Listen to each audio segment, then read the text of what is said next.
Hi there. Well, today we got out of the office and we're out here on one of my friends' vineyards here. And so I have another friend that owns a winery, and we had this discussion with both friends. And he said, why don't we make some grapes this year, and then turn it into wine. So that was kind of fun project for us. And so we're going to do that.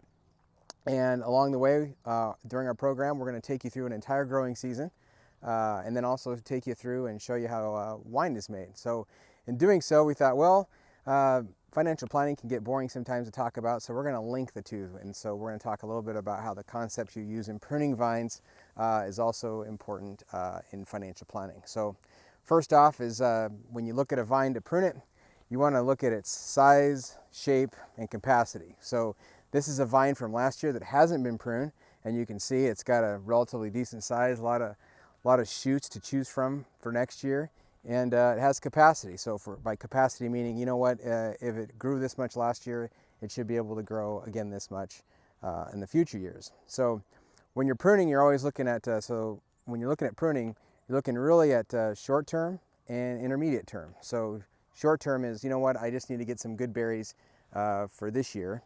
And then intermediate term is okay, well, what kind of shoots do I leave for the next year's growing crop? And then long term is okay, well, what's the shape of the vine? Does it need to be, balanced out? And I maybe leave something a little bit longer. So in doing so, that's how we look at pruning a vine. So now we're going to show you a vine that's been pruned and show you, how that's different.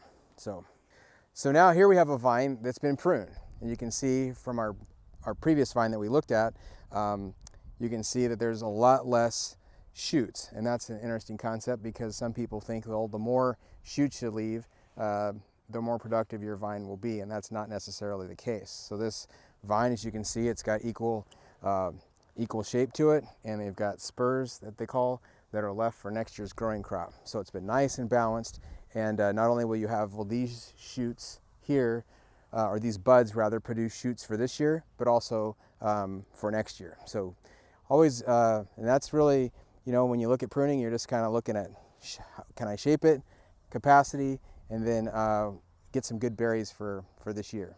All right, so that's pruning a vine. So how in the world does that link to financial planning? So just a couple things. Pruning is the foundation. Pruning a good vine is the foundation for having good grapes. And so with financial planning, it's very important that you have, we know that your short-term, intermediate-term, and long-term goals so that we can then adjust. And then we also need to know, what's working well for you and what's not, so we can make adjustments. So in doing so, the first step in developing a financial plan is having a good foundation and understanding where you want to go and where you're starting from. So hope that helps. Stay tuned for our next episode where we'll be looking at bud break, and you start to see these entire grapes throughout a growing season grow throughout the year, and then eventually make wine towards the end. So stay tuned. Thank you.